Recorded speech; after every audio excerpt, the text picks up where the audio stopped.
Señores y señores, buenas noches, bienvenidos. Muchísimo para charlar, para debatir. Quiero contarles que pasadas las 12 de la noche estaremos charlando con Ricardo Sáenz, con el fiscal Sáenz. Ricardo Sáenz, que fue uno de los impulsores de que se investigara esta hipótesis que finalmente ya ha sido confirmada, por lo menos por el peritaje de Gendarmería, sobre la muerte del fiscal Alberto Nisman. Así que no solamente vamos a hablar de Nisman con Sáenz, tenemos que hablar de justicia, de la Argentina hoy. Es una interesante charla la que seguro tendremos con Ricardo Sáenz. Hace mucho tiempo por lo menos que no habla con este programa, así que vamos a pasar por varios temas. La mesa es de lujo, pero de lujo extremo. Además de este profesor que tenemos cada noche, como es el doctor Expert, se suma Daniel Artana, otro analista, fino analista de la cuestión económica, porque hay muchas cosas de las que vamos a hablar hoy. Entre otras, por ejemplo, perdón, profe, se empezó a discutir el presupuesto y ya empezaron las idas y vueltas, por ejemplo, este tuit de Eduardo Amadeo dice: discutiendo el presupuesto 2018, algunos piden que bajemos fuertemente el gasto. La pregunta, ¿eso es bueno para los argentinos? Aquí está, un tuit de Amadeo que Tyson Expert especialmente trajo impreso. O sea, esto es como el buscado en el lejano oeste. Perdón, ¿dónde lo muestro? Se me vuelvo loco, ahí la 3, lo voy a mostrar. Esto que trajo Expert es como cuando en El bueno, el malo y el feo, Lee Van Cleef sacaba un buscado de la oficina del sheriff y lo iba a buscar el cazarrecompensas. Bueno, porque según el profe Expert vamos a hablar de esto hoy, de dónde, qué va a terminar pasando con el presupuesto argentino. Les quiero contar de Carlos, el Carlos Burovich, que está con nosotros. ¿Cómo andas, Carlos? Buenas Bienvenido. noches, Vos encantado. vivís en Israel, vamos a presentarte, mucha gente te conoce mucho, por supuesto que sí, sos un colega nuestro. ¿Hace cuánto vivís en Israel y trabajás en qué medios en Israel? Yo vivo hace 40 años en Israel, voy y vengo a la Argentina y he tenido trabajos durante ciertos periodos de tiempo aquí también. Y trabajo para un canal internacional de noticias que se llama I24 News. ¿En qué año entrevistaste a Nisman? En noviembre del 2013. Yo vine a hacer un informe sobre el tema del memorándum y la condición que me puso la gerencia del canal era entrevistar a Nisman, además de otras figuras que estaban relacionadas con el tema.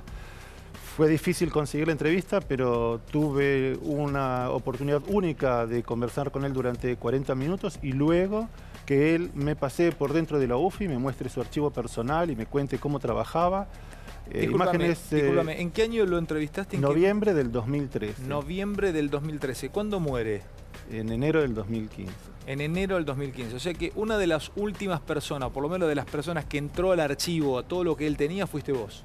Yo creo que más adelante, si la producción te muestra la imagen, sí. Yo creo que soy el único periodista que alguna vez estuvo dentro del archivo personal de Nisman. No conozco otras imágenes, al menos yo no las he visto. Por eso le quiero contar que la noche es muy, pero muy especial. Tener a Carlos entre nosotros, que amablemente viene y se siente, nos cuenta y nos muestra. Vamos a compartir en minutos la nota que le hizo Burovich a Nisman. Lo entrevistás y hablas de qué, hablas de todo. Yo hablo de todo un poco, le pregunto sobre la investigación de la AMIA, le pregunto sobre el tema del memorándum. Él estaba muy, se puede decir, enojado por el tema. Enojado es una palabra leve, que digo. Sí. Declaró inconstitucional el memorándum. Y él menciona una lista de efectos que eso tiene contra acuerdos y pactos internacionales, derechos constitucionales. O sea, él consideraba que era terrible lo que se hizo porque de alguna manera le quitaba al Poder Judicial el derecho de cumplir con su tarea y se transformaba en un ente político que iba a discutir con los iraníes. ¿Nunca tuviste duda de que lo mataron vos?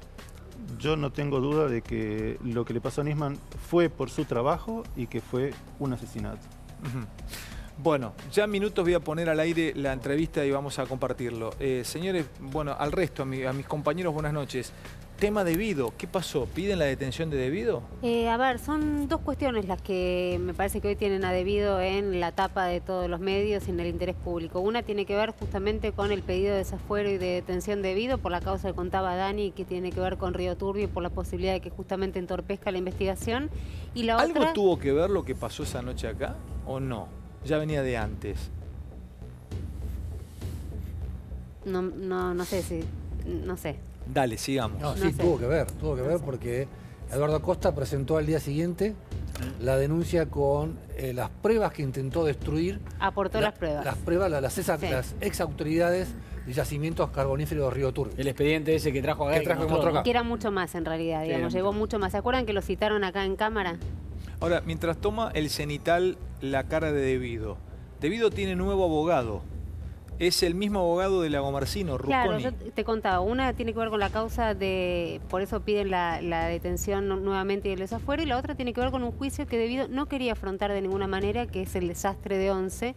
Trató todas las maniobras dilatorias posibles, pero finalmente el miércoles 9:30 de la mañana va a estar sentado en el banquillo de los acusados. Perdón, ¿tiene que presentarse al juicio? Por supuesto, por supuesto. El miércoles, Foto histórica. el O sea, la miércoles- foto de Devido, el miércoles sí. todos los camarógrafos y todos Sí. viendo a Devido entrar a sentarse al banquillo de los acusados, de esa foto no zafa. La acusación tiene que estar cuando se lee la acusación el miércoles a las 9:30 de la mañana. Trató, insisto, maniobras dilatorias, renunciaron sus abogados, tomó un nuevo abogado, el nuevo abogado fue y dijo, por favor, déjenme leer la causa, que es muy voluminosa. Pero se lo rechazaron a las horas. Así, el tribunal A las le horas. dijo, ponete a leer rápido, Sí. Rusconi, porque el Sí, miércoles te vamos a 9:30. garantizar el derecho a la defensa. Sí, y por todo, supuesto. Igual lo van a plantear, descartar que cuando se sienten en el juicio va a ser uno de los planteos que van a hacer, pero como decís vos, la foto histórica va a ser el miércoles 9:30 de la mañana, cuando Devido afronte un juicio. Si bien él está vinculado por muchísimos juicios de corrupción de los que venimos hablando acá, en este caso tiene que ver con vidas directas, con 52 vidas humanas que se perdieron en ese desastre de Once,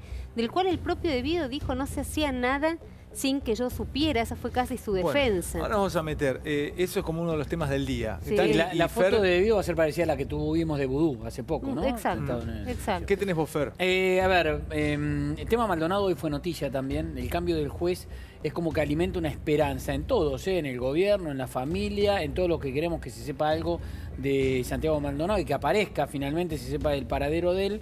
Me parece que empezó con el pie derecho el juez. Hay que ver si todo el tiempo que se perdió no le juega en contra para toda la intención que tiene de llegar adelante con la investigación. Tani. Caso Nisman, la defensa de Lagomarsino presentó hoy su informe en disidencia con el informe de Gendarmería Nacional y además fueron denunciados los peritos que hicieron el primer informe diciendo que Nisman se habría suicidado y una confirmación de animales sueltos en el tema de la mafia sindical, Alejandro. El Pata Medina, el líder de la UOCRA de La Plata, fue denunciado por extorsión y lavado de dinero. Bueno, antes de ver el pedazo, una parte de la nota que le hizo Gurovich a Nisman, que la vamos a mostrar en exclusiva aquí, por lo menos para nosotros, hace tiempo no la vimos y es realmente muy interesante el material que vas a encontrar en Minutos al Aire en América. Abro con Artana y tal vez pueda mostrar un pequeño artículo, una fotonoticia del día de hoy, y es que Aranguren, Daniel, ¿cómo andás? Lo voy a leer acá. Aranguren anunció la liberación del precio del petróleo. Yo no sé si eso tiene impacto en el combustible, en la nafta, la semana que viene, digo, para titular, después lo charlamos. ¿Tiene que ver, va ligado que libera el precio del petróleo? ¿Qué significa Lo esto? que entiendo yo que liberaron es el precio de los combustibles líquidos que se hacen con petróleo, las naftas, el gasoil, para que la gente lo entienda. Hasta ahora eso tenía una fórmula que se regulaba Pero y cada perdón, tanto... ¿ese título está bien, ese graph? ¿El título liberó el precio de la liberó nafta el precio o de del la nafta. petróleo? Es Está lo bien. mismo. No, la nafta. La No es lo nafta. mismo, no es lo mismo. La nafta y el gasoil se hacen a partir de petróleo. Entonces, esto como estaba hasta ahora, estos precios estaban regulados por el gobierno en base a una fórmula que tenía en cuenta distintos costos. El costo del petróleo, el tipo de cambio y el precio del biodiesel. Si uno aplicaba la fórmula, los combustibles en octubre tenían que subir de precio. Ahora con la liberación no sabemos, porque va a depender un poco de lo que se determine en el mercado. ¿Vos decís que subir pueden más bajar? que la fórmula ¿Puede o bajar? menos? No lo sé. ¿Pueden bajar? Difícil. Yo, difícil que bajen. coincido. ¿Habrá Muy difícil. competencia A ver, alguna profe, vez? perdón, ¿Habrá a ver, competencia? profe, No sé si van ¿Entre a las bajar, petroleras? No creo. Es más, la duda que teníamos con Daniel antes de fuera de cámara era si se había liberado el precio del crudo, en realidad, ahí, Claro. el boca de pozo. Eso yo no lo tengo claro de la resolución. ¿Por qué hacen esto? ¿Por qué liberan el precio? Está, liberar el precio está bien. ¿Por qué no va a haber libre juego de oferta y demanda? Eso está bien como concepto. En realidad estaba pautado que en función de cómo estuviera el precio internacional del petróleo, los precios de los derivados del petróleo, que son la nafta, el gasoil, etcétera, iban a ser liberados. Así que bueno, estaba dentro A de ver, lo que hasta podía ahora el ocurrir. gobierno venía haciendo una cosa absolutamente indebida, que era fijar un precio deliberadamente alto a los combustibles para que las provincias productoras de hidrocarburos, merced a las regalías, recibieran más plata para poder financiar el desastre fiscal que hicieron previamente. Esta es la historia de siempre. El que cargaba combustible estaba subsidiando en algún lugar el desmanejo de muchos gobernadores provinciales previo a la suba de los precios que decidió el gobierno de Macri. En lugar de dejarlos que se arreglen, que ajusten el presupuesto como lo tiene que ajustar. Pero con esta liberación del precio de las naftas, cargar nafta en Coronda, ¿va a ser más caro como es ahora? ¿Vos cargás en Coronda, en Santa Fe, es más caro que cargar en Capital? No lo sé. No se sabe. Eso en realidad en la época que teníamos precios libres de derivados ocurría, así que uno debería esperar que pase algo parecido, porque tenés más flete desde las refinerías hasta algunas partes. Ahora, cuando libera, ustedes dos que son expertos ambos, ¿no? Profe y Daniel, cuando se libera, nunca tenemos suerte, nunca se libera para abajo. Cuando vos liberás, siempre sale para arriba. Es que vos estás pisando un precio, y ya que lo liberás se va para arriba porque lo tenías pisado antes. Eso no quiere decir que este sea el caso. Pará, chicos, perdón, en algún momento me asusta. Entonces que el lunes puede volar. Espera. ¿Puede volar? Lo que sabíamos es que el precio de los combustibles, si no lo liberaban, iba a ir para arriba por la fórmula. Capaz que ahora no sube tanto, o capaz que no sube, o capaz que sube más. Ahora, Daniel, pero nos enteraremos la semana que viene. Si a nivel internacional bajó el precio, venía una baja. Acá, por eso era la pregunta que hablábamos, José Luis, que no lo sé la resolución. Acá vos lo que tenías era una cosa que se llamaba el barril criollo, que se ha ido normalizando. Ese barril criollo, durante la época del kirchnerismo, se había puesto por debajo del precio internacional. Cuando el precio internacional bajó a la mitad, de $100 a 50, quedó por arriba. Entonces, si el costo de hacer los combustibles está por arriba del internacional, los derivados van a valer más caro. Ahora, esto se está desregulando todo, habrá que ver un poco cómo termina funcionando. El barril criollo no tiene nada que ver con la viveza criolla, ¿no? Pero bueno, ahora, el nombre no se lo puse yo. Ya paso a ver la nota de Nisman, pero quiero ir antes con el día a día, porque vos estás viendo el programa y tenemos al profe, a nuestro crack que es Esper, y también nos acompaña Artana. Antes de hablar de presupuesto, hay otro título del día que lo da Sturzenegger y que dice: no hay condiciones para un relajamiento de la política monetaria. El presidente del Central dijo que cometió un error al aflojar la presión a principio de año. Dice: aún no hay condiciones para relajar la política monetaria. No, mira, ¿Qué para mí hay todo tipo de errores en esto, en la política monetaria, en la política fiscal. Primer error, en Argentina, la manera que Sturzenegger eligió para bajar la inflación, que es esto que se llama el Fisher Targeting, que es con tasa de interés, es absurdo. Es absurdo. Es absurdo también la política fiscal que tenemos. Yo diría, para colaborar con el gobierno, lo que deberían hacer es relajar la meta monetaria y relajar la política fiscal, porque no la van a cumplir. Están haciendo todo tipo de dibujos y zafarrancho. No tiene sentido mantener la tasa de interés tan alta para bajar una tasa de inflación que no le va a bajar como piensa, ni este año ni el que viene. Y sobre la política fiscal, ¿sabe qué está haciendo Duhovne para poder cumplir? Te dice que los intereses de la deuda pública no son gasto público, porque en sus metas de déficit no están los intereses de la deuda. Que los intereses de la deuda no son gasto. La meta de él es... ¿Y es gasto eso? Obviamente que es gasto público. La otra cosa, te lo comenté, o lo hablamos acá hace una semana, el artículo 89 del proyecto de presupuesto, 20.000 millones de pesos se le van a sacar de capital al Banco Nación para usarlo para financiar... ¿Y cómo querés bajar la inflación, profe, entonces? No, si bueno, no la pero... podés bajar con una política monetaria agresiva como la de Sturzenegger, ¿cómo hacer? No, la política fiscal tiene que acompañarla, y con este déficit no vas a bajar la tasa de inflación como pensás. Entonces vos tenés que relajar las dos cosas. Uno, la política monetaria para que la tasa de interés no siga tan alta, y además para que el Banco Central no incumpla la meta. Acá hay un problema serio que se va a enfrentar al Banco Central. Un problema de reputación, de no cumplir las metas que se fijó. Este año no lo va a cumplir y el año que viene es muy difícil también que la cumpla. Y la otra cosa sobre la parte fiscal, también que deje de mentir el gobierno con la meta fiscal, porque está haciendo dibujos que no tiene sentido hacer. La idea era empezar un país nuevo, sin mentiras, ¿viste? Y estamos en algún lugar mintiéndonos, mintiéndonos con la inflación que tenemos o que vamos a tener, aunque ahí no hay dibujo, hay error de concepto, pero en la parte fiscal sí hay mentiras, sí hay dibujo. ¿Qué me decías, Dani? Perdón, Edu, perdón, Fer, que lo tengo en un ratito para tocar el tema del presupuesto, y quiero meterme con un tema tuyo. Me decías, Daniel, con respecto a lo que está contando hay varias cosas ahí. Primero, la inflación no bajó como el gobierno esperaba, ese es un dato que todos conocemos. La inflación bajó, era 40% el año pasado, este año están 22, 23. De todas maneras, sigue siendo muy alta y no bajó al ritmo que esperaba el gobierno, que tenía un objetivo de que terminara en 17 a final del año. Hoy yo creo que nadie, ni el gobierno, ni nadie en el sector privado, cree que ese va a ser el número de inflación a final de año, va a ser más alto. Si el Banco Central es consistente con su objetivo, va a seguir teniendo una política monetaria dura. Esto es en parte consecuencia de que Argentina tiene un déficit fiscal muy alto que todavía requiere un apoyo. ¿Es falaz esto que se dice que con una política agresiva como la que lleva adelante Sturzenegger y con Levax altísima, yo nunca voy a invertir guita en fierros en Argentina o en cemento y la voy a hacer laburar ahí? Va a ser más difícil porque de hecho la inversión está subiendo, lo que más está subiendo en la Argentina. Igual es muy baja la inversión, pero si vos la mirás, la inversión está subiendo, como se miden las cuentas nacionales, ajustada por inflación, partiendo de niveles muy bajos. Hoy, por ejemplo, lo que más sube en importaciones en la Argentina son las importaciones de bienes de capital. Entonces, hay algo, ¿y qué significa que lo vos que más pensás suba? que la tasa Invertís en fierros.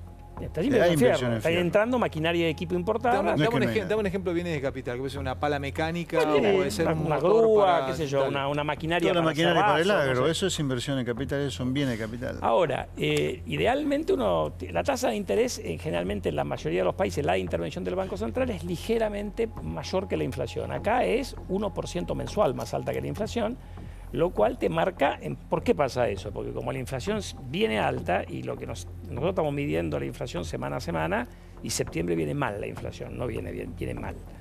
Entonces, eso lo lleva a mantener ese instrumento relativamente alto. Lo ideal sería que la inflación fuera más baja y la tasa de interés bajara. Señores, pero eso, si no hacen cosas por el lado fiscal, no va a ser tan fácil. Algo pasó en la computadora o en el celular de Fernando y ya me meto con Nisman y la nota con Carlos Gurovich. Y me vas a ayudar Romy, Dani y todo. Después ya volvemos. Hay de todo. Vamos a estar charlando con Sáenz pasadas las 12 de la noche. ¿Qué pasó, es que Fer? es un tema que quería contar, pero acaba de pasar algo de último momento, que es identificaron el número de teléfono con el cual amenazaron a las hijas del intendente de Hurlingham, Juanchi Zabaleta. Hoy a la mañana salió una amenaza de bomba al 911. Amenazaron de bomba en una escuela, la escuela donde van los dos hijos. Recordemos que es ha llevado desde que está al frente de Hurlingham un violento ataque contra el narcomenudeo. Nosotros tenemos preparados los números, que los podemos repasar rápidamente. Después lo repasamos, pero ¿identificaron qué? Identificaron el número de donde salió la amenaza. Porque en la amenaza al 911 fue amenaza de bomba al colegio donde van los dos hijos de Juanchi Zabaleta, un varón de 6, una nena de 2, y le dejaron en el mensaje grabado que el intendente se preocupa en cuidar mejor a los hijos. Qué cobarde. O sea, estamos hablando de una lucha contra las mafias en la provincia de Buenos Aires, ¿no? Ahora le tocó a un intendente, le toca a Juan Zabaleta. O sea, le amenazaron a las hijas y creo que también a la mujer. Le dijeron, cuida a tu mujer. Exactamente. O sea, estamos hablando de que se mueve, hay un organismo sucio que se mueve en la provincia de Buenos Aires o en gran parte de Argentina que tiene que ver con amenaza, que tiene que ver con aprietes. O sea, está complicado cada vez más el tema. Y además es un ataque al narcomenudeo, ¿no? Porque a veces se piensa que la lucha contra el narcotráfico es la de desbaratar miles de kilos de droga y demás, ¿no? Los grandes operativos con grandes nombres. Y a veces la batalla al narcomenudeo, al vendedor, al dealer, digamos, es mucho más importante regionalmente y localmente. Claro, exactamente. Bueno, se hicieron más de 100 allanamientos, se incautaron 20 y pico de kilos de cocaína, de marihuana, en lo que va de los 2 años de gestión del intendente. Ahora empiezan a venir las consecuencias. Claro. Ya le dispararon al auto al secretario de Seguridad del año pasado. Bueno, esto pasa en la provincia de Buenos Aires por ir contra las mafias. Déjame hacer un comentario, un segundo, un comentario. Es cruel tal vez lo que voy a decir, pero me parece que es realista también. Si vos realmente has decidido encarar una lucha contra los narcos, acá tiene que haber muertos. Anda a México, donde se lucha en serio contra el narcotráfico. Ahí tenés muertos, de los dos lados, ¿eh? No, pero es una... Pero profesor, perdón, haber metido el ejército, lucha contra el narcotráfico. No, está bien, pero acá pero perdóname, yo acá veo mucha incautación de droga. Es otra cosa eso, con las fuerzas policiales. Pero lo de México fue cuando vos metiste el ejército. Digo, a vos, tenían los Z del otro lado, ¿no? ¿A vos te parece que se puede convertir el narcotráfico al nivel que lo tiene Argentina de esta manera, media pacífica? Yo no me la creo que estemos combatiendo realmente el narcotráfico.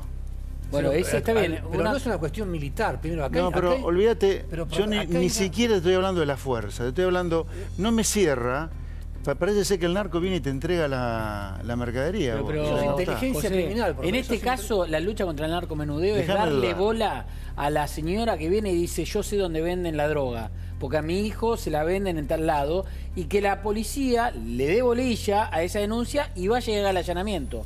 De un delincuente, de un dealer que a lo mejor después sale, pero digamos, es ir y darle bola al vecino con toda la denuncia que haga. No te da un cosquilleo de duda, ¿no? No. Lo que, a mí sí. Lo que pasa, lo que ocurre en Argentina es que empiezan a sucedernos cosas que nunca pensamos que podían ocurrir, como un magnicidio. Acá lo tenemos a Carlos Segurovich, que me meto con vos. Jamás pensamos que pudiera ocurrir una cosa así, y ocurrió. Mataron a un fiscal. Vamos a compartir, yo te felicito por el material, realmente. Gracias. ¿Cómo me lo querés presentar? ¿Qué tenés en tus manos, Carlos, allí? A ver, yo hice hasta el momento 18 entrevistas y me tomé el trabajo de transcribirlas, los 18 entrevistas, y además, cada vez que alguien mencionaba un elemento, yo iba e investigaba. Yo decidí llamar a mi transcripción, Nisman tenía razón, y en signo de pregunta si algún día sabremos la verdad. Cuando vos te juntás con Nisman a charlar, 2013, ¿qué te dice él? Él me dice, primero, el memorándum es inconstitucional, ataca al Poder Judicial, le quita la prerrogativa única que le da el Estado Nacional al juez de la causa de indagar a los acusados. Y utilizando un instrumento como el memorándum, que lo que en definitiva iba a hacer era algo indefinido, porque no tenía fecha, no tenía pautas. Él mismo me dice, bueno, a ver, ¿por qué Yeldin no puede pedir una comisión de la verdad? Él también podría pedir, háganme una comisión de la verdad, traigan expertos, hablemos. ¿Esto te lo dice en la nota? Esto me lo dice en la nota, no es el segmento que vamos a ver. ¿Qué segmento vamos a ver? Vamos a ver un segmento que yo le pregunto, en un momento usted está cuestionado, ¿lo podrían remover de la causa? Y dice, sí, esto puede ocurrir. Uno es un oficial público y me podrían sacar de la causa sin ningún problema, pero él dice textualmente, mi única garantía es atarme a la ley, yo estoy aquí muy tranquilo haciendo mi trabajo, ocurrirá lo que tenga que ocurrir. Bueno, vamos a ver esto, que para mí es de un peso periodístico enorme, enorme, y se lo digo como entrevistador, olfateando el título, lo que consiguió Carlos Segurovich, cuando entrevista a Nisman. Ustedes van a ver esto y quiero que saquen sus conclusiones. Esto fue en 2013, estamos en 2017. Ya Nisman muerto, asesinado incluso por los propios peritos de Gendarmería que lo acaban de confirmar. Quiero que saquen sus conclusiones ustedes viendo la entrevista. Él está aquí con nosotros, lo entrevistó. Aquí está Nisman hablando, una de las últimas entrevistas en vida que dio Nisman a este señor, a Carlos Segurovich. Veamos. Yo soy un instrumento, que yo aplico la ley. Si ponen otro fiscal en mi lugar, que actúa conforme a derecho, como descarto que lo pueda hacer cualquier otro fiscal, va a decir exactamente lo mismo. Entonces, lo que hacemos es, todo muy bien, quieren hablar mal del fiscal, lo que fuere, de alianzas o de conocidos, etcétera, etcétera, desvirtúenme estas pruebas. Dicen que usted es agente del Mossad. Conozco a nadie absolutamente del Mossad y no creo que el Mossad se disponga. Hablo con gente de todo el mundo. Es más, ¿sabe quién fue la primera persona que vino de este último dictamen, no el que pedimos las capturas, este último de mayo, a pedir una copia desesperadamente y que lo atendí yo en persona? Un embajador. ¿Sabe de qué país? Ni de Israel ni de Estados Unidos, de Arabia Saudita. O sea, atendemos a todo el mundo que beneficie a determinado país o que por cuestiones geopolíticas de determinado país, que a mí me excede, esta cuestión de determinado país quiero utilizarlo. A mí, cuando se me desvirtúan las pruebas, no me importa quién está atrás y voy a dejar de decir lo que estoy diciendo. En la medida que esto se mantenga, que es hasta ahora desde mi punto de vista jurídico irrebatible, y no lo digo yo, lo ha dicho el juez, lo ha dicho la Cámara, lo ha dicho Interpol, instancia que nos ha tocado atravesar, lo hemos ganado desde el punto de vista jurídico. Lo cual no lo digo como desde una posición egocentrista, porque en el derecho es muy común y es habitual que las resoluciones se revocan y todo. Y a veces suelen revocarse las resoluciones que uno toma. Nos ha tocado que todo nos ha sido confirmado. Y bueno, la evidencia dicta todo esto. Decir podrán decir muchas cosas, no me preocupa. Me va a preocupar o voy a discutir sí cuando me discutan la evidencia concreta. Y aún así hay quienes cuestionan su continuidad en el cargo. Yo he leído, me han llegado mails de determinados sectores de la sociedad, en los cuales entienden que su posición entorpece a tal punto cualquier tipo de arreglo constitucional o no. Hay gente que desearía que esto llegue a un fin sea cual fuera el camino y sea cual fuese el resultado. Mire, ¿Se siente cuestionado a ese nivel? No, yo entiendo. Que digan, usted lo que ha hecho está muy bien, muchas gracias por sus servicios. Eso puede ocurrir, uno es fiscal y bueno, eso no es una decisión mía. Lo que quiero también que se entienda es que, como le decía, la posición del fiscal, siempre por general, habiendo un acusador y una víctima, siempre con alguien no va a estar de acuerdo. Acá es la particularidad de que hay grupos de familiares, de que obviamente todos buscan la verdad, aprecio a todos, etcétera, etcétera, pero que inclusive entre ellos mismos, en algunos puntos tienen estas posiciones antagónicas. El memorando, es uno de ellos. Hay unos que están totalmente a favor y hay otros que están totalmente en contra. Entonces, dictaminen lo que dictaminen. Imagínense, yo decía que era constitucional. Y van a salir a criticar los otros. Y entorpece. O sea, ya es habitual en mi tarea este tipo de cuestiones. A veces esas críticas o esas posiciones se dan con mayor énfasis y a veces con menos énfasis de acuerdo a la entidad de la cuestión. Mi única garantía es atarme a la ley y bueno, ocurrirá lo que tengo que ocurrir. Yo estoy acá y estoy absolutamente tranquilo y voy a seguir adelante en mi trabajo. Ahora tiene que ser respuesta sí o no. Doctor Nisman, ¿usted cree que algún día sabremos la verdad? Yo creo que la verdad ya la sabemos, gran parte de la verdad ya la sabemos. La pregunta es si vamos a obtener justicia, y yo creo que sí, creo que vamos a obtener justicia y creo que estas personas van a ser juzgadas y por eso estamos luchando. No le puedo decir cuándo, pero sí, no tengo duda que va a ser así. ¿Cree usted que algún día se hará justicia? Sin duda que sí. Muchas gracias. Qué nota, ¿eh? Tremendo. Qué fuerte verlo, ¿eh? Hay una, si me permitís, hay otro paso del video porque hay un hallazgo que tiene Carlos que tiene que ver con un tema muy importante que son las alertas rojas que denunció el fiscal Nisman y que dijo, según él, Timerman quiso bajarlas, que era el único recurso que tenía el Estado argentino para lograr que los iraníes declaren en la causa a AMIA eran las alertas rojas de Interpol. Y hay una jugada muy importante del titular de Interpol que después de la denuncia de Nisman contra Cristina Kirchner dijo que no, que Timerman no había pedido nunca que se bajen las alertas. ¿Qué encontraste vos en ese punto, Carlos? Yo en ese punto, de todas las entrevistas que vengo haciendo, me pareció sumamente importante sumar la voz de Ronald Noble a mis entrevistas. Y cuando empiezo a investigar un poco cómo ubicarlo, me llega un rumor de que aparentemente la Secretaría General de Interpol le prohíbe hablar a Ronald Noble. Tenemos unos mails que yo he intercambiado con la vocera de Interpol, en donde le digo, bueno, a ver, es cierto que le prohíben hablar. Ella me dice, el señor Noble no está en funciones desde el año 2014, él fue secretario general del año 2000 al 2014, y si usted quiere hablar con él, consiga por sus propios medios cómo contactarlo. Pero la pregunta era si él puede hablar. El fiscal Policita, Ale, pidió una alerta azul a Interpol para que eso es para ubicar dónde está Noble y dónde está y con quién trabajaría su secretario de letrado ahora en Londres, Carlos. Bueno, su secretario de letrado trabaja en una oficina de un estudio de abogados que defienden para Irán, si no me equivoco. Es una vergüenza. Y el señor Noble tiene sus oficinas en Dubái. Total, es una locura. El resultado de esta investigación... El capo de Interpol... El secretario del capo de Interpol que ayudó a Timerman ahora trabaja para los iraníes. Es realmente... un conflicto de intereses, ¿no? El que era el asistente de Ronald Noble trabaja para los iraníes y Ronald Noble tiene sus oficinas en Dubái. El resultado de mi pedido a Interpol termina de la siguiente manera. Yo les digo, bueno, a ver, ustedes dicen que él no está en funciones, con más razón, quisiera saber si lo puedo entrevistar. Y ellos me responden, mire, usted consiga por su camino cómo contactarlo. Yo lo contacto, le digo, ahora tengo cómo contactarlo. Dígame, ¿puede hablar? Si no puede hablar, ¿por qué no puede hablar? Si no hay nada nuevo para que tenga él para agregar a la causa, ¿cuál sería el motivo por el cual no lo dejan hablar? Y si no le permiten hablar, díganme por qué.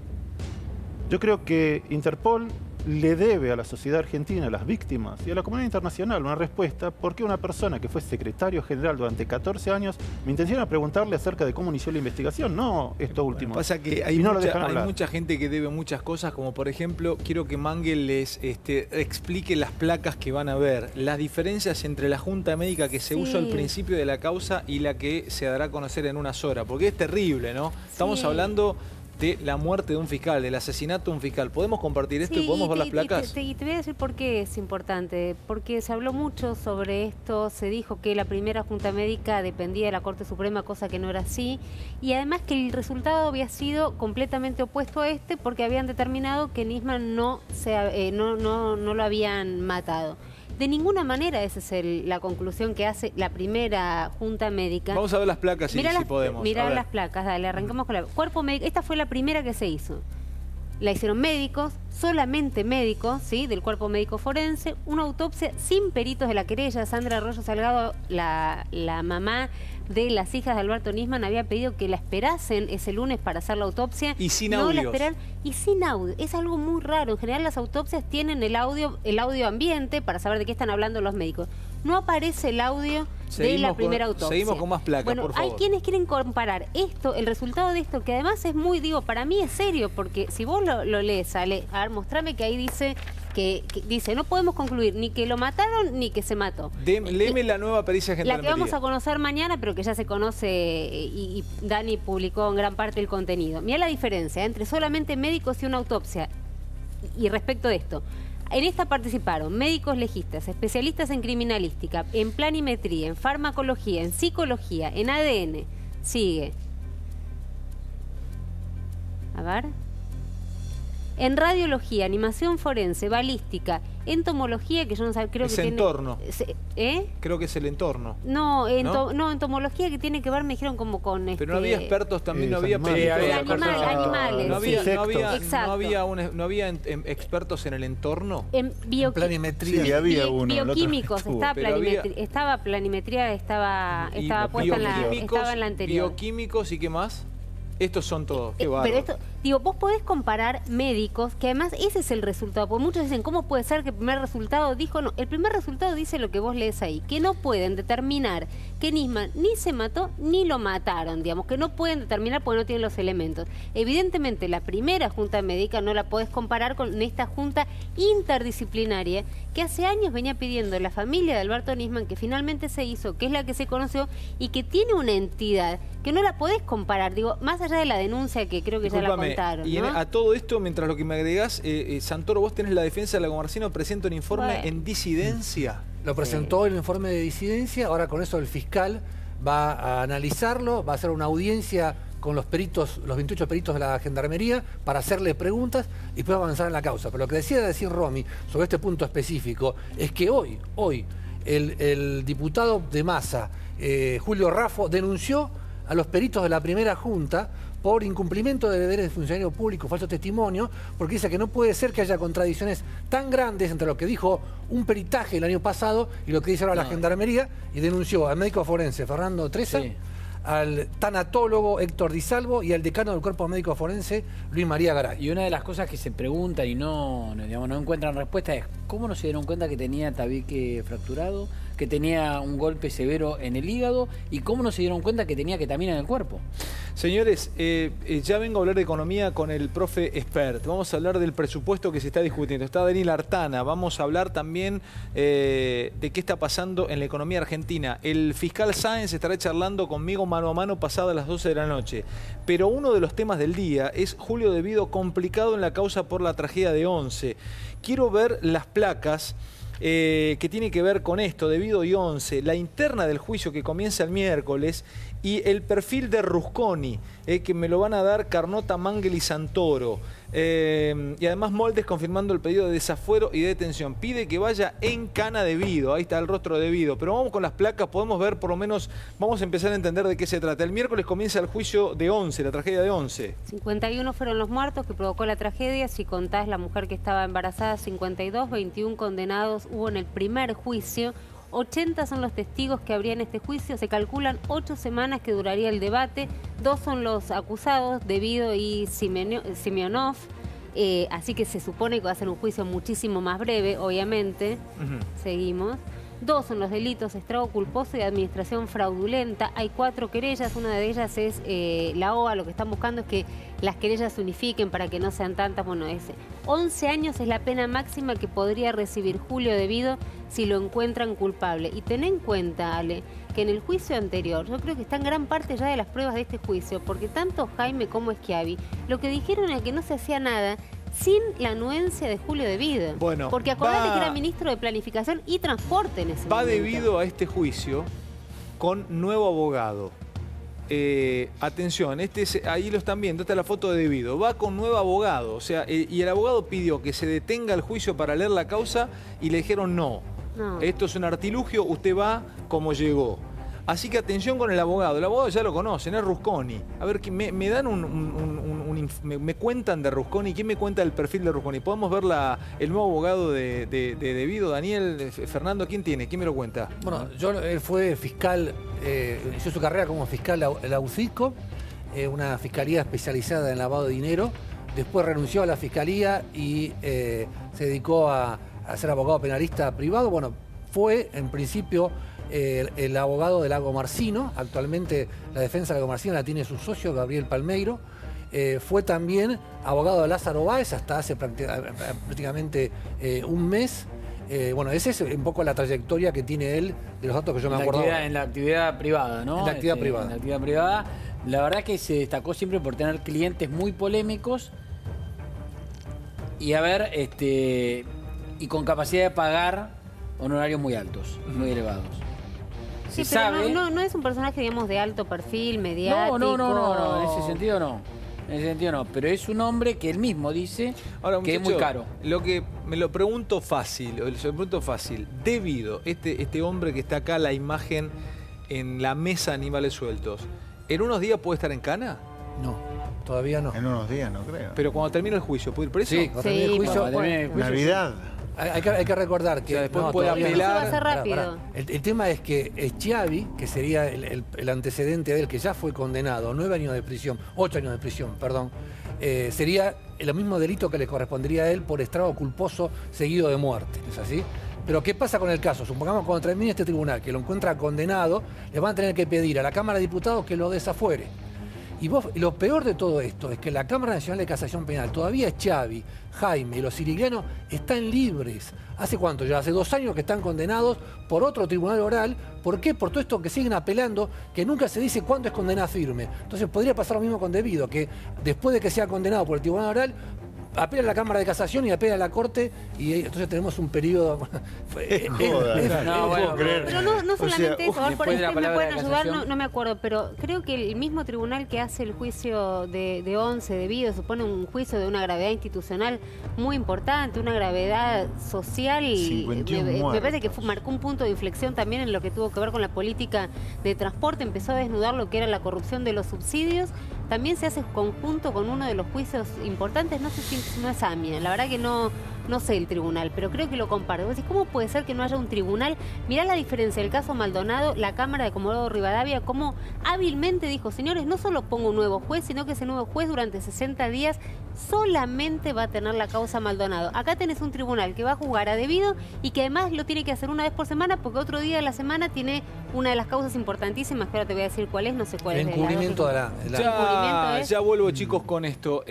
Vos trajiste un video antes de meterme en economía, un video de un desalojo en España, porque se va a poner complicado. Ya empezó la campaña. Sí. Tenemos fotos de la agresión al auto de Bullrich durante la campaña, entre otras cosas. Pero ¿qué trajiste? ¿Qué es este desalojo para mostrar? Porque se va a tomar la calle, se habla de que va a estar picante el clima. A ver, es muy polémico porque, por supuesto, venimos del accionar de gendarmería con los RAM y los mapuche.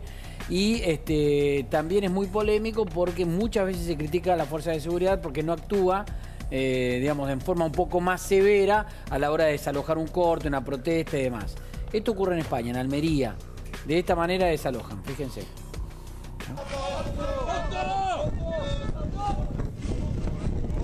Esto es Almería, España. Ahora, esto fue hace muy poco, en estos días, sí, una protesta. Llegan para pedirle que se vayan. Ah, bueno, pero esto... No. Es muy... Muy fuerte, Fer, Una locura. En Alemania. Alemania está mal, ¿no? Una locura, No, El subtítulo estaba mal porque decía Alemania. Es Almería. Almería, España. Pero el idioma no parece ser, a menos que sea... Parece árabe, No. Bueno, muy fuerte, o sea, no, yo no me parece violento. Es una locura, digo, por eso. Estamos con las polémicas de cómo actuar, tampoco es el camino. Sí, tal vez no sea Almería esto, pero el idioma, no sé, no lo veía, no escuchaba un idioma español, pero bueno, es lo que lamentablemente lo que va a pasar en los próximos días es que la calle se va a poner cada vez más violenta realmente. Lo que pasa es que empieza a enrarecerse todo, ¿no? En campaña, obviamente, todo esto empieza a pasar, empieza a enrarecerse, empiezan las amenazas. Contábamos antes la amenaza a los hijos de Juanchi Zabaleta, el intendente de Hurlingham, las amenazas a los hijos de Vidal, de María Eugenia Vidal. Yo estuve hoy en el centro, en la calle Florida, la policía cercó entre Corrientes y La Valle porque había amenaza de bomba, creo que ahí está el círculo militar, o no sé, hay un centro social, nos corrieron a todos, amenaza de bomba, en el pleno centro de la ciudad de Buenos Aires. Bueno, hoy se terminaron las tomas, ¿no? Hoy se terminó, en realidad en algunos colegios, no en todos, ¿no? Todavía no se terminaron todas. No saben los chicos. Es muy fuerte porque recién, hace un ratito Soledad Acuña dijo, hay dirigentes que usaron la escuela para ir a buscar unos votitos más para octubre. Le pone pimienta política, Soledad Acuña, esto que ya había denunciado que adentro de los colegios había dirigentes del Frente para la Victoria y de otros partidos políticos durmiendo y acampando con los chicos adentro de los colegios. Y sumado a eso, si querés pimienta, hay un fiscal de la Ciudad de Buenos Aires que entiende que puede ser un delito de intrusión y sabés quién debería, porque vos decís, bueno, los chicos, tenés chicos en el secundario que son obviamente inimputables por la edad, que entiende que la responsabilidad penal podría ser de los padres. Y abrió una polémica, o sea, imagínate, a ver, vos tenés a tu chico en el colegio y te responsabilizan a vos porque tu chico es parte de la toma y tiene 14 años. Bueno, hoy lo planteó esto un fiscal entendiendo que la toma es una intrusión. Va a dar el debate mañana bastante ¿El gobierno caliente. se dio algo para que se levantaran las tomas? O sea, ¿se levantaron las tomas contra nada? Prórroga de un año, pero igual se iba a aplicar. Señores, de un año acá. Aprovecho que lo tengo a Esperi Artana, hablar un poquito de economía. Profe, a ver, tuiteó no lo tengo. ¿Vamos con el presupuesto? Vamos al presupuesto. Vamos al tuit de Amadeo. Podemos ver el tuit de Amadeo, vamos a compartir el tuit de Amadeo.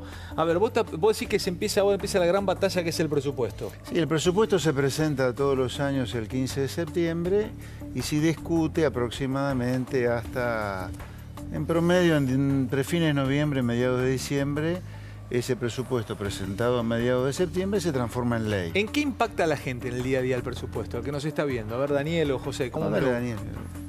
El presupuesto primero es la ley que ordena todos los gastos y hay una proyección de ingresos del Estado. Y si tenés un déficit fiscal que el gobierno ha reconocido que tiene que bajar, el presidente ha dicho que este déficit fiscal es insostenible, es una cosa para que miremos de cerca porque esto de seguir teniendo un déficit alto financiado en gran medida con endeudamiento externo, todos sabemos que termina mal. Entonces uno tiene que ir bajando ese déficit fiscal y el gobierno ha hecho una propuesta de seguir, insiste en seguir bajando subsidios, refuerza algunos programas sociales y hace un ahorro importante en gasto de funcionamiento del Estado. Ese es en línea general lo que tiene planteado este presupuesto. ¿A vos qué te preocupa, profe? Y ahora, ¿vamos a ver las placas? Vamos a ver, Lari, las placas, arrancamos. Sí, es un tema vinculado con el presupuesto. Quiero utilizar esto como una excusa para plantear un tema conceptual. Este es el tuit primero. Vamos con el tuit. Lo dice Alberto Amadeo. Y discutiendo el presupuesto 2018, algunos piden que bajemos fuertemente el gasto. La pregunta es, ¿eso es bueno para los argentinos?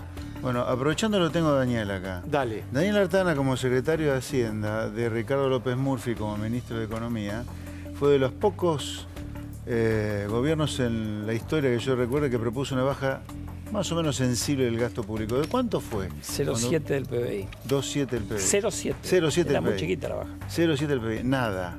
Vos te acordás lo que pasó con López Murphy después, ¿no? Y salió una etapa de Clarín que quería recortar el presupuesto de educación pública. Voló por los aires. Lo echó estando en Chile, ¿no? Primero, a ver, el tuit de Amadeo, están haciendo política, tenemos elecciones, qué sé yo. Se pueden decir muchas cosas en los tuits. La primera cuestión es que, yo digo, tenemos un nivel de gasto en la economía argentina que es de alrededor de 45 puntos del PBI. Uno puede decir, es alto, es bajo. Yo lo que digo es que nosotros como sociedad no queremos financiarlo. porque con los impuestos que pagamos no alcanza y todos nos quejamos de que los impuestos son altos. Entonces, o tratamos de acomodar el gasto o tendrán que subir los impuestos, porque el déficit financiado con endeudamiento externo, otra vez, según las palabras del presidente, no es sostenible.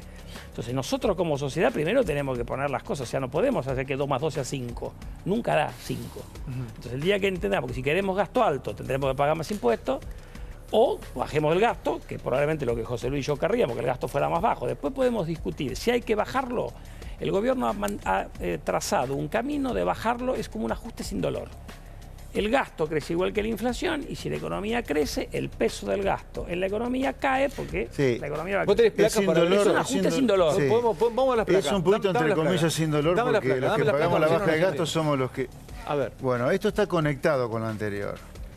A ver si el señor director me acompaña un poquito más. El número 0, esta gráfica lo que te muestra es el déficit fiscal, o sea, el exceso de gasto respecto de los ingresos en los últimos casi 60 años de Argentina. Alejámelo, Ari, por favor, ahora. Ahí está. Esta línea es los gastos o los ingresos del Estado menos los gastos del Estado. O sea, es el resultado fiscal del Estado. Nación, provincias y municipios. No te entiendo, José. Explícamelo más fácil. Es el resultado fiscal del Estado, de los gobiernos. Estás abajo Lo de que cero entra y lo que déficit. sale, lo que entra y lo que sale. Fíjate que está casi todos los años el abajo de déficit cero. fiscal. Por abajo de cero, el Estado gasta más de lo que recauda. Por encima de cero, el Estado gasta menos que lo que recauda. En las fosas auletianas esas que vos me estás marcando, siempre sale una rayita hacia arriba y me marca Rodrigazo 75, tablita de Machina y Malvinas, hiper del 88-90, 89-90, otra rayita que sale del 2001, fin de la convertibilidad, fin de la década ganada. Salvo la última de la década ganada, lo que te muestran todos los otros puntos que vos nombrás son crisis que Argentina sufrió con un Estado que gastaba más de lo que recaudaba. La presión impositiva que hoy pagamos... Si Amadeo está viendo el programa, se tiene que asustar, José. No, Amadeo si está viendo el programa, tiene que empezar a pensar cuán mal economista es, y la otra cosa que tiene que pensar Amadeo es, si no le da un poquito de cosquilleo, está defendiendo la no baja de gasto público, cuando el exceso de gasto público con una presión impositiva salvaje como las que tenemos hoy, ha provocado estas crisis. Pero pará, entonces, ¿qué sacan Artana y Espera? A ver, ayúdenme los dos, muchachos, quiero aprovechar a los dos. Déjame terminar y le doy la palabra a Daniel. Yo te cierro mi comentario. Acá la balanza está muy, muy desbalanceada hacia aquellos que viven lucrando bien o mal del gasto público y no hay nadie que defienda al que paga impuestos. Hoy, un señor como Amadeo, a pesar de las severas crisis que Argentina ha tenido como consecuencia del exceso de gasto público, o sea, del déficit fiscal, sigue haciéndonos creer el pescado podrido. ¿Está bien o está mal bajar el gasto? Pero por supuesto que está bien. O sea, ¿hasta dónde nos van a grabar? Vos decís que esto es un kirchnerismo de buenos modales. Económicamente hablando, no tengo duda. Para que quiero escucharlo a Artana y seguimos charlando. Bueno, a ver, Daniel, ¿estás de acuerdo con lo que dice el profe Esper? Yo creo que el peso del Estado en la economía tiene que bajar. Después lo que uno puede discutir es cómo y en qué velocidad y en qué. Yo te voy a dar un dato. Nosotros tenemos un gasto de 45 puntos del PBI. En los países que no son islitas, chiquititos, el promedio mundial es 32. Y para los países de ingreso como nosotros, 33. Así que si yo me comparo con países como nosotros, estamos gastando 12 puntos más. Entonces hay un exceso de gasto. De todo el PBI. Claro. Es cuánto. Ahora, vos podés ser después todo lo estatista que vos quieras. Lo que pasa es que Amadeo... Si sos estatista, lo tenés que pagar con impuestos y tenés la obligación de hacer las cosas bien. Lo estamos cortando... Porque, la paradoja de la Argentina es que gastamos 45 puntos del PBI y tenemos una pobreza que es obscena de lo alta. Entonces la pregunta es en qué gastamos la plata. Pero esto no es un problema de ahora. Es un problema del gobierno anterior, porque el que se mandó el gran viaje de suba del gasto público es el kirchnerismo en la Argentina. Y vos fíjate que no resolvieron grandes problemas distributivos. Cuando vos lo mirás, antes de la suba del gasto y antes de la crisis tenías un nivel de pobreza que era más o menos igual que el que dejó el kirchnerismo cuando se fue. Entonces tenías mucha tela para cortar. Ahora, lo que pasa es que ya sobre que tienen el mote de bravos, de ajustadores y de poco sensibles. Pero lo único que han ajustado un poquito tarifa, por Dios. ¿Qué otro ajuste ha habido? Escuchame una cosa. ¿Qué otro ajuste ha habido? ¿Vos te dices el gobierno o nosotros? El gobierno. Yo creo que esto hay una discusión política que hay mucha gente que le gusta etiquetar en la Argentina. Si vos mirás, el gobierno ha bajado un poco el gasto público el año pasado, ha bajado un poquito la presión tributaria, porque ha decidido hacerlo gradual. ¿Pero qué querés que haga? A ver, Daniela. No te estoy criticando eso. A ver, está bien, pero ¿qué podrían hacer? ¿Dónde podrían tocar? Porque vos tenés que podar en algún lugar. ¿Dónde vas a podar? Y sí, en algún lado tenés que podar. 40% del gasto, 40% del gasto, sin duda. El problema es que no es fácil.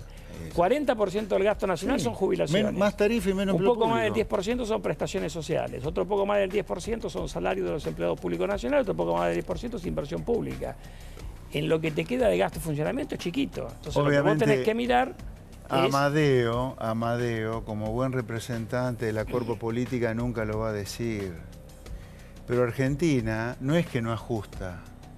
Esas crisis, ¿sabés qué ajustes son? ¿Sabés cuánto salta la pobreza en esas crisis? Te saltó 15 puntos en la hiperinflación. Te saltó 30 puntos en el 2001-2002. Cuando Artán y López Murphy quisieron bajar 0,7 puntos el gasto público, volaron por el aire a las 2 semanas. ¿Sabe qué terminó pasando 6 meses después? El peor incendio de la historia argentina. En parte, ¿sabe por qué pasó? Porque si Artán y López Murphy no pudieron bajar nada el déficit, nada el gasto público, la deuda pública iba a seguir volando, ¿no? Pues si vos tenés déficit, la deuda sigue creciendo, porque el déficit lo financiás con deuda. Un día la deuda no la pudiste pagar. ¿Sabe qué tenían los bancos en el activo? Mucha deuda. ¿Sabe qué pasó como consecuencia de que a los bancos el default pulverizó los activos? ¿Sabe qué hicieron los bancos? No puedo pagar los depósitos. Vino la confiscación de depósitos. Entonces el incendio ese se conecta con lo que no pudieron hacer antes López Murphy y Artana. Bueno, pero entonces, esto de Amadeo, que gran parte de lo que dice la clase política es cínico. Se supone que estos tipos tienen un control, tienen más o menos una idea de lo que va a llegar. Saben que están yendo contra la montaña. Es la discusión conceptual, Ale, es la discusión conceptual. No puede ser que acá lo único que se pueda subir son impuestos y nunca se puede bajar el gasto con el argumento chanta de la cuestión social. Pero es de todas mentira. maneras, el gasto siempre alguien lo paga en la economía, ¿no? Tengo para pasar dos cosas más y me voy a charlar en 3 minutos 4 con el fiscal Ricardo Sáenz. ¿Alguien me habló del Pata Medina? Estamos hablando de mafias sindicales y apretadas de mafias sindicales. ¿Qué tenemos del Pata Medina? Bueno, la ofensiva del gobierno contra la mafia sindical, en ese contexto, la fiscal federal de Quilmes, Silvia Cavallo, denunció al líder de la UOCRA de La Plata por extorsión y lavado de dinero. La denuncia por extorsión tiene que ver con que él se opuso a que se terminara la estación del ferrocarril Roca, la estación del bosque de Pereira, y eso significó todo un retraso, una pelea a tiros entre la seccional Quilmes de la UOCRA, la seccional La Plata. Eso perjudicó a miles de personas que usan el ferrocarril Roca, y después quería que le den un aumento, una vez que quedó todo el negocio para la UOCRA de La Plata, quería que el Estado pague más por el retraso y por el costo laboral de esas obras. Entonces la fiscal le metió una denuncia por extorsión. Y por otro lado hay una denuncia de lavado de dinero porque hay una empresa de eventos sociales que manejó 24 millones de pesos, que estaría relacionada con el Pata Medina, según la fiscal, el Pata Medina, y que tendría 40 vehículos de alta gama a su disposición. Entonces, esto en el marco de que la gobernadora María Eugenia Vidal dijo que la UOCRA de La Plata era una mafia sindical y que la semana pasada no dejaron al jefe de gabinete, Marcos Peña, inaugurar obras contra las inundaciones en La Plata. Bueno, Fer y Romy, una aclaración y me despido de Carlos. Y me voy a hablar con No, Ricardo. rápido decir que la verdad que se diluye cada vez más la posibilidad de un debate entre los candidatos en la provincia de Buenos Aires, que es el debate más fuerte, o sería el debate más fuerte, con Cristina también en ese debate. Porque no hay definición ni de cómo, ni de dónde, ni quién podría hacerlo. Y además se pone en traba. La veíamos a Cristina el otro día poniendo muchas condiciones, pero el resto de los candidatos también no se sienten nada incómodos no debatiendo. Rominita. Sí, quería aclarar algo que tiene que ver también con el enojo que tiene mucha de la gente que nos está mirando con la justicia y con esta mora y con esto que a veces no a José Luis le cuesta creer de los tiempos de los que estamos hablando. Un error, hablábamos de AMIA, estamos hablando del juicio que va a sentar por primera vez, de la foto que vamos a tener de Julio Devido en el banquillo de los acusados, de un tribunal que tiene que leer una causa muy voluminosa, porque además tiene que leer todo lo que tuvo que ver con el juicio anterior. ¿Sabés junto con qué otro juicio se está haciendo? Chicone. Los martes se hace Chicone, los miércoles se va a hacer el juicio por la tragedia de Once. La verdad que es un papelón. Por parte de la justicia, de los tribunales, entiendo que hay pocos tribunales, que tienen que crear más, que no les dan... Hay un montón de razones. Pero que los martes se haga Chicone, algo que nos es creo a todos estamos como muy atentos a lo que vaya a pasar, uno de los hechos de corrupción más importantes. Y que el mismo tribunal, el martes termina de leer Chicone, de hacer el juicio, y el miércoles lo tiene sentado debido. Y tiene que ver si es 4 responsable billones o no de las gasto muertes. público, Bueno. 4 billones de gasto público en Argentina y no tenemos... Tribunal. Un tribunal tiene que hacer los dos Déjate juicios. joder. Carlos, Yo sí. me quisiera despedir leyendo 2 renglones del año 2006 que Nisman me dijo, mirá los Wikileaks, una visita de una comisión de asuntos exteriores americano vino a la Argentina y el encargado del Ministerio de Relaciones Exteriores de Argentina dijo, no existirá jamás la posibilidad de que Argentina llegue a un arreglo con Irán mientras ellos no honren su palabra de colaborar con la investigación. No venderemos la sangre de nuestros ciudadanos a nadie que nos ofrezca dinero. Esto es del año 2006. Carlos, te felicito por tu trabajo. Muchas Enorme gracias. laburo, enorme colega. Daniel, avisos fúnebres de la Nación. ¿Qué es esto? ¿Por qué subrayaste en amarillo el de María Julia? Porque tiene un significado político con todo el respeto que merecen los muertos. María Julia Alzogaray fue un símbolo de la corrupción menemista. Fue la única que tuvo una condena efectiva de 600 días de prisión y una multa, la recuperación de su petit hotel. Pero excepto en el ministro de Trabajo, Caro Figueroa, nadie puso un aviso del menemismo recordando la memoria de María Julia Alzogaray. ¿Por qué, Alejandro? Porque ella, cuando tuvo la denuncia por enriquecimiento ilícito, dijo que parte de la plata para aumentar su patrimonio eran los sobresueldos que se pagaban con fondos de la CIDE. 600 millones de pesos pagó Menem de sobresueldos. Y eso ahora es la causa por la cual Menem dentro de una semana va a ser confirmada una condena que tiene 4 años de prisión y no va a poder asumir como senador si gana el 22 de octubre. Señores, gracias por la noche. Gracias, Rominita. Felicidades para todos. Para vos también, Ale, felicidades. ¿Podemos? Estoy grande ya. Feliz Que lo cumpla Felicidades a todos. Felicidades. 46, estoy muy grande ya. Estás muy bien, estás muy bien. Vos sos más pendejo que yo. Yo lo que te quiero decir es que si vos estás grande, Dani, yo volcamos. Yo volqué, Dani. Gracias. Pero vos sos como Doria. Vos sos como el doctor Fausto. Vos tenés un acuerdo con el demonio. No te pasan los años. ¿Cuántos tenés, Fer? 52. ¿Vos, Dani? Yo 58. Bueno, estamos todos Vos dentro hoy de 50 estás para plus. entrar a Grisú y creen que sos un pendejo de... Sí se rueda. ¿Existe Grisú Todavía todavía? existe en ¿Y Bariloche, cerebro? por supuesto. Existe todo. Sí se rueda. Señores, buenas noches. Muchas gracias, Rominita. Gracias. Y gracias, Carlos. Al contrario, Gracias, un Daniel. gusto.